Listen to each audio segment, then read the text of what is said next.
Hi, what's up, people? Welcome back to the channel. I'm David, and welcome back for another episode of Fantasy Unlocked. This is your FPL series where I give you tips and tricks on how you should set your team up for the upcoming game week. Game week 2 is up the bat. Let's see. So there's some decent fixtures now. We're coming into game week 2. We have Liverpool versus Burnley, which is a big fixture. To rack up some points if you have Liverpool players. I have 3 players in my team, so I'm hoping for a good week for them. Man City are playing Norwich, so you know they're going to be bagging in a couple of goals themselves. Man United playing Southampton. Man United have always been dominant over Southampton. Southampton, after losing a couple of players like Vestergaard and Danny Ings, are they still big hitters in the Premier League? I don't think so personally, so I think they're going to suffer against Manchester United. Besides that, there's some other fixtures that it could go either or. But before we get into anything, before we get into how I set my team up, you should check out the video I put up midweek if you haven't yet, because I go over the kind of players you should be bringing in and the traps that you're gonna probably face going into game week 2, having one free transfer. Who is that one player you want to bring in?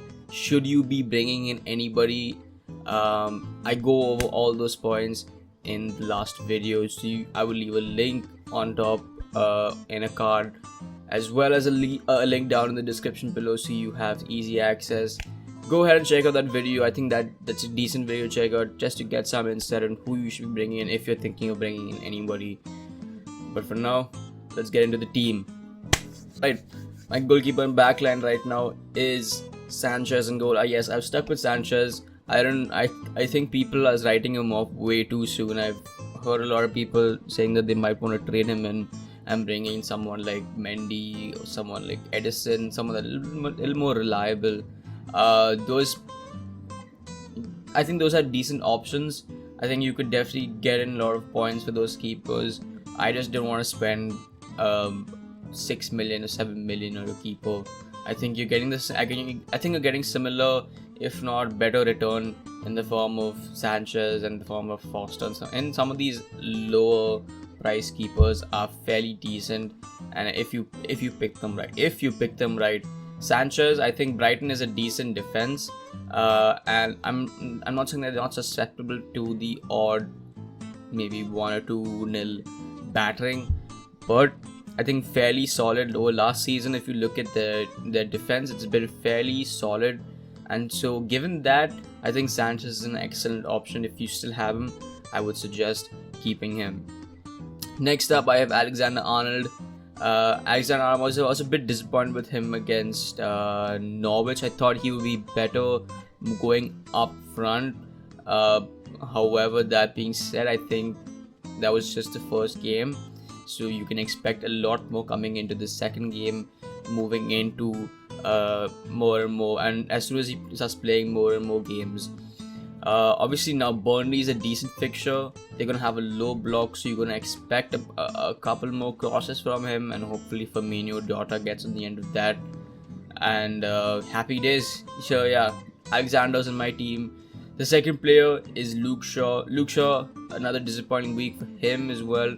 I don't think personally he had a bad game. I think he had a pretty decent game. I think he picked up a yellow card, and Luke Ayling scored a banger of a goal, absolute worldie, so you can't really stop those. That isn't really his fault. That brings him up to 1 point, but I think this game week against Southampton is going to be an absolute annihilation of Southampton, so I expect Luke Shaw to be definitely in the thick of things.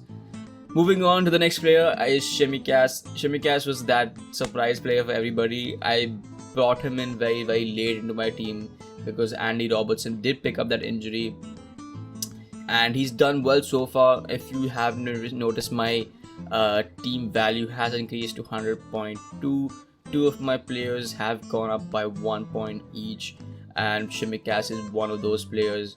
He's definitely been that absolute big hitter in the lower price in the 4.0 defenders, bringing in a lot. I think he brought 6 points last weekend, so definitely someone I'm keeping for a good while till Robertson comes and gets back into business. And the last defender on my list right now is Luke Ayling. Luke Ayling had a decent first game week, bringing in 6 points because of that absolute worldie that he scored.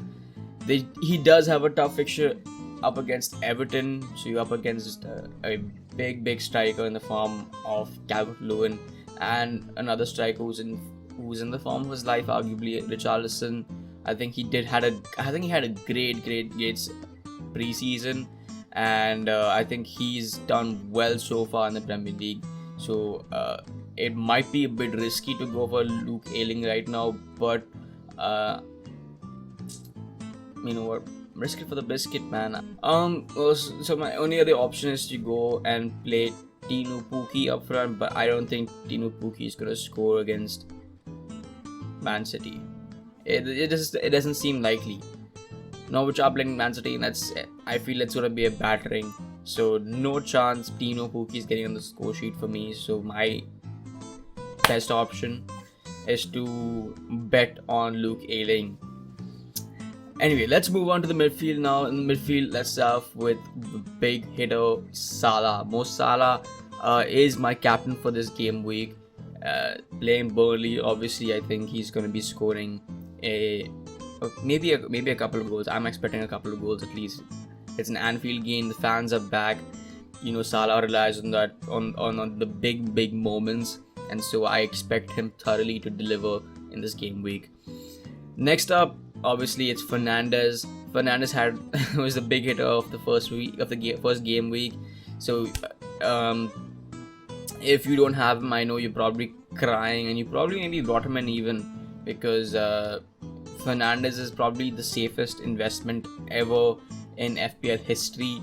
So you just know Southampton is not the same team after losing Vestergaard, after losing Danny Ings. So I thoroughly expect Manchester United to run right, and Fernandes is definitely gonna be in the middle of that. Next up, I have Rafinha.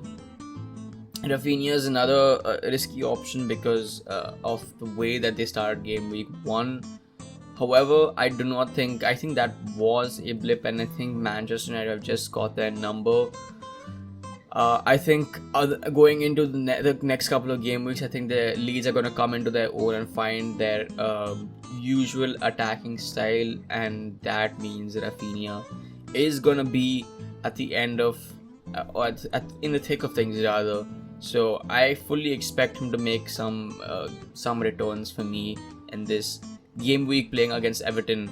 Everton don't have the strongest defense, so I'm expecting a big score line, like almost like a 2-2 or maybe a 3-2, something along those lines. Let's see how my prediction holds up.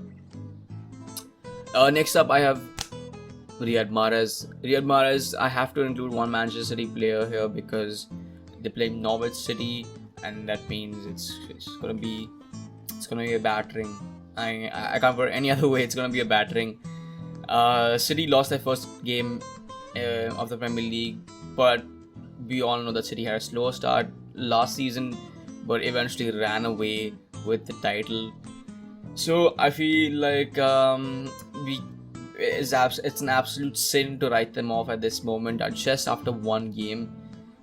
So you can I expect fully Pep to start his rotations sometime soon, but I do think that right now game week 2 is way too soon for that. Mahrez is one of those players that has been performing during the preseason, and his fitness levels are through the roof right now. He's one of the safest options to go for, with Gundogan being on the bench, probably out on injury because of a shoulder injury. De Bruyne having just got about 11 or 12 minutes last game.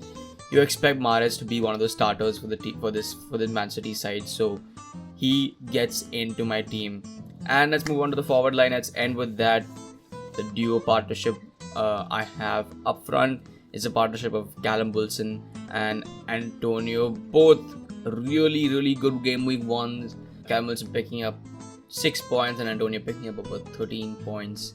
So overall, I am very happy with this partnership, and going into game week 2, Wilson playing against Aston Villa and Antonio playing against Leicester. That one's going to be a little trickier than Aston Villa, but Leicester has their flaws in their defense. I think that Antonio can do well to exploit them, and that's what I'm hoping for. I'm hoping for some big numbers moving into game week 2. We had a decent start, but we move on from here. We try to build up from here onwards and upwards. So let me know what your team is like down below. What other players you were bringing in? Who did you bring in? If you spent that free transfer, who did you bring in? And if you have not yet joined the league, make sure to do so. The link for that league will be down in the description below. It's only been one game week, so you have nothing to worry about. The more the merrier. Join in and get involved. It should be fun. It's a big game week. There are a couple of players that I'm looking at bringing in soon, very soon. So I'm stacking up those free transfers. If you are smart, I think you will do so too. We have some big hitters hopefully coming in. The transfer window has not yet closed, so we still have some options. Maybe some new players coming into the Premier League. Who knows? We shall see in the coming days. But for now, this is my team, and this has been your third episode of Fantasy Unlocked. I will see you boys next time. Make sure to hit that subscribe button, like the goddamn video, and I will see you guys next time.